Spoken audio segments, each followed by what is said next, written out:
दोस्तों, वीडियो को पूरा देखें, बहुत मजा आएगा। एक सर्द रात थी और शहर के बाहरी इलाके में सन्नाटा पसरा हुआ था। रंजीत, जो एक ऑटो ड्राइवर था, रोज की तरह अपनी आखिरी सवारी के बाद घर लौट रहा था। उसकी बीवी और बच्चे उसका इंतजार कर रहे थे, लेकिन वह थोड़ा परेशान था क्योंकि आज उसकी कमाई कम हुई थी।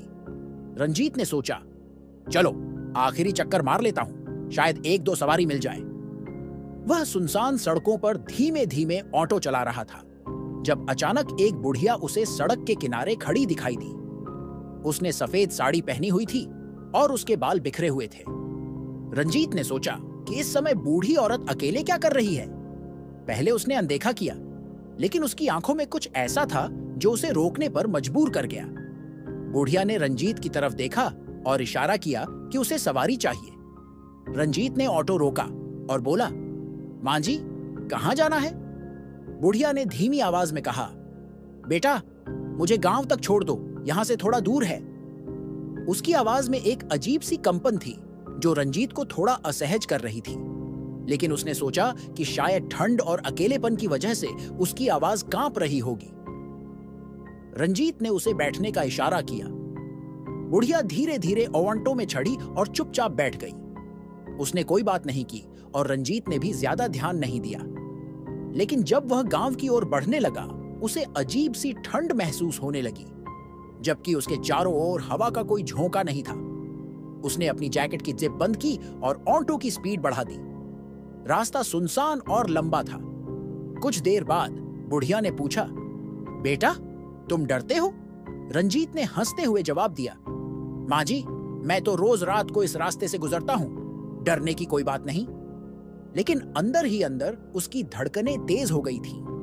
वह समझ नहीं पा रहा था कि उसे क्यों इतना डर लग रहा था। बुढ़िया चुप हो गई और फिर से रास्ते की ओर देखती रही। ऑटो में एक अजीब सी खामोशी छा गई थी। रंजीत ने खुद को तसल्ली देने के लिए रेडियो चालू किया, लेकिन रेडियो से सिर्फ सफेद शोर निकल रहा था। उसे लगा कि शायद नेटवर्क नहीं है, लेकिन यह भी सामान्य नहीं लग रहा था। उसने रेडियो बंद कर दिया और आगे बढ़ता गया। कुछ देर बाद बुढ़िया ने फिर पूछा, क्या तुम जानते हो, इस रास्ते पर बहुत लोग खो गए हैं? रंजीत की रीढ़ की हड्डी में एक ठंडक दौड़ गई। वह हिम्मत जुटाते हुए बोला, मां जी, आप कैसी बातें कर रही हैं? मैं तो रोज यहां से जाता हूं, कुछ नहीं होता। बुढ़िया ने धीरे से कहा, शायद तुम्हें नहीं पता, लेकिन इस रास्ते पर जो लोग मुझे देखते हैं वे वापस नहीं लौटते। रंजीत के हाथ पसीने से भीग गए। उसने ऑटो को तेज कर दिया, लेकिन तभी बुढ़िया ने अचानक उसकी कलाई पकड़ ली। उसका स्पर्श इतना ठंडा था जैसे उसने बर्फ को छू लिया हो। रंजीत ने घबराते हुए बुढ़िया की ओर देखा और जो उसने देखा उसने उसकी आत्मा को झकझोर कर रख दिया। बुढ़िया का चेहरा बदल चुका था।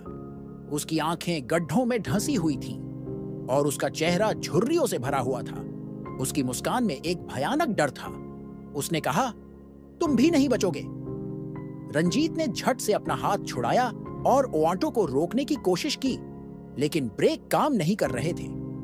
ऑटो बेकाबू हो गया था, जैसे कोई अदृश्य शक्ति उसे नियंत्रित कर रही हो। उसने घबराते हुए चिल्लाना शुरू किया, मां जी, छोड़ दो मुझे, मैंने तुम्हारा क्या बिगाड़ा है? बुढ़िया हंसने लगी और उसकी हंसी सड़क के सन्नाटे में गूंज उठी। उसने रंजीत की ओर इशारा करते हुए कहा, तुम अब घर नहीं लौटोगे? रंजीत ने पूरी ताकत से ऑटो के हैंडल को मोड़ने की कोशिश की, लेकिन वह असफल रहा। उसकी आंखों के सामने अंधेरा छाने लगा और उसे लगा कि उसका अंत नजदीक है। लेकिन तभी ऑटो अचानक रुक गया। रंजीत हांफते हुए नीचे गिर गया। उसने डरते डरते पीछे मुड़कर देखा। ऑटो खाली था। बुढ़िया गायब हो चुकी थी। उसने अपने चारों ओर देखा, लेकिन कोई नहीं था। वह कांपते हुए उठा और अपने घर की ओर दौड़ पड़ा। घर पहुंचकर उसने दरवाजा जोर से बंद कर लिया और बिस्तर पर गिर पड़ा। उसकी बीवी ने पूछा, क्या हुआ? तुम इतने डरे हुए क्यों हो? रंजीत ने हकलाते हुए सारी घटना बताई, लेकिन उसकी बीवी ने उसे सिर्फ एक सपना समझा। अगली सुबह रंजीत ने गांव के बुजुर्गों से उस बुढ़िया के बारे में पूछा। उन्होंने बताया कि कई साल पहले एक बुढ़िया इस रास्ते पर हमेशा सवारी मांगती थी। एक दिन उसे किसी ने ऑटो में बैठाया लेकिन वह कभी घर नहीं लौटी। तब से कहा जाता है कि उसकी आत्मा सड़कों पर भटक रही है और जो उसे देखता है वह कभी लौटकर नहीं आता। रंजीत को समझ में आ गया कि वह कितनी बड़ी मुसीबत से बचा था। उसने कसम खाई कि अब वह उस रास्ते से कभी नहीं गुजरेगा, चाहे जो भी हो। रंजीत की उस रात की घटना ने उसकी जिंदगी को हमेशा के लिए बदल दिया। रंजीत के लिए वह रात एक बुरे सपने जैसी थी, लेकिन असलियत इतनी डरावनी थी कि वह इसे कभी भूल नहीं पाया। अगले कुछ दिनों तक वह सामान्य रूप से काम पर नहीं जा पाया। हर बार जब वह अपना ऑटो स्टार्ट करने की कोशिश करता तो उसकी उंगलियां कांपने लगती और उसके जहन में उस बुढ़िया का भयानक चेहरा उभर आता। उसने अपने दोस्तों और परिवार वालों से इस बारे में ज्यादा बात नहीं की, क्योंकि उसे लगता था कि कोई भी उसकी कहानी पर यकीन नहीं करेगा। कुछ दिन बाद उसके एक पुराने दोस्त विजय ने उससे मिलने की जिद की। विजय खुद भी ऑटो ड्राइवर था और उसे जब रंजीत की इस घटना का पता चला तो वह चिंता में पड़ गया। उसने रंजीत से कहा, देखो, ये सब बातें सुनने में जरूर डरावनी लगती हैं, लेकिन हो सकता है कि तुमने जो देखा वो तुम्हारे दिमाग का खेल हो। रात को अक्सर मन भ्रमित हो जाता है। तुम्हें वापस काम पर लौटना चाहिए, वरना डर और बढ़ता जाएगा। रंजीत को भी महसूस हुआ कि वह कब तक इस डर में जिएगा। उसने हिम्मत जुटाई और सोचा कि वह फिर से ड्राइविंग शुरू करेगा, लेकिन इस बार वह उस सुनसान रास्ते से कभी नहीं जाएगा। अगले कुछ हफ्तों तक सब कुछ सामान्य रहा। वह दिन के समय ज्यादा काम करता और कोशिश करता कि रात होने से पहले घर लौट आए, लेकिन रंजीत के भीतर कहीं न कहीं अब भी उस घटना की गूंज बाकी थी। एक रात जब वह अपने घर लौटने की तैयारी कर रहा था, उसे फिर से उस रास्ते के पास सवारी मिली। यह समय लगभग वही था जब वह पहली बार बुढ़िया से मिला था। इस बार सवारी दो युवक थे जो जल्दी में लग रहे थे।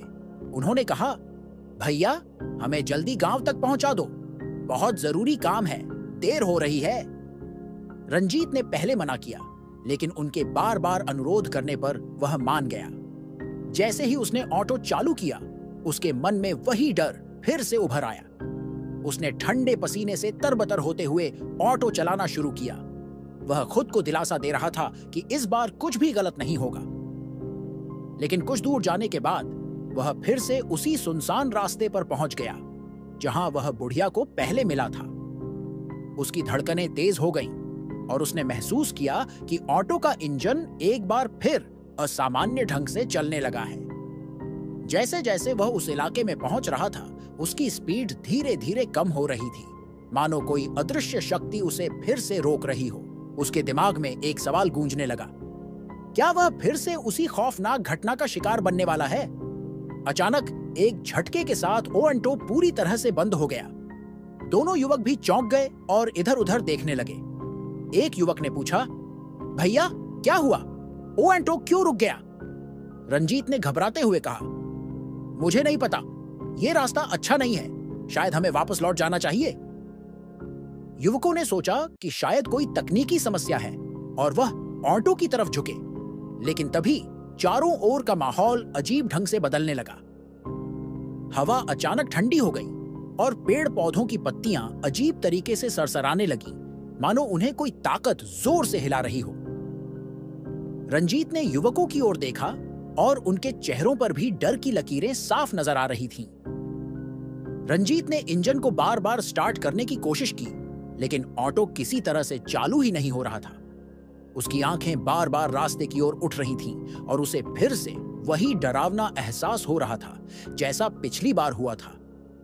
अचानक दोनों युवकों में से एक ने घबराते हुए कहा, भैया, वो देखो, उधर कोई खड़ा है। रंजीत ने डरते डरते उस दिशा में देखा और उसका दिल एक बार फिर डूबने लगा। दूर एक धुंधली आकृति दिखाई दे रही थी, सफेद कपड़े पहने, बिल्कुल वही बुढ़िया। रंजीत की सांसें तेज हो गईं। वह समझ चुका था कि वही आत्मा फिर से उसकी तरफ आ रही है। युवक अब पूरी तरह से डर चुके थे। उनमें से एक चिल्लाया, भैया, जल्दी से ऑटो स्टार्ट करो, हम यहां नहीं रह सकते।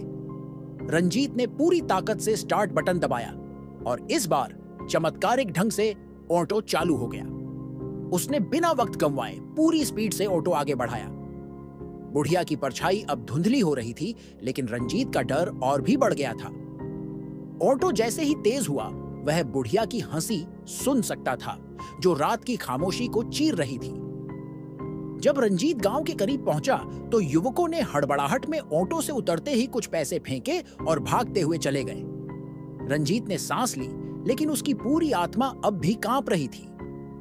वह समझ चुका था कि वह बुढ़िया कोई साधारण आत्मा नहीं थी।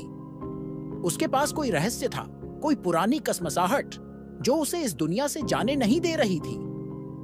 रंजीत ने उस रात अपने घर जाकर फिर वही कसम खाई कि अब वह उस रास्ते पर कभी पैर नहीं रखेगा। लेकिन वह अब यह भी जानता था कि वह बुढ़िया अब उसे हमेशा के लिए देख चुकी थी और शायद उसका पीछा कभी नहीं छोड़ेगी। अगर यह वीडियो अच्छा लगा हो तो लाइक करें, अपने दोस्तों के साथ शेयर करें और ऐसे ही वीडियो के लिए चैनल को सब्सक्राइब करें। धन्यवाद।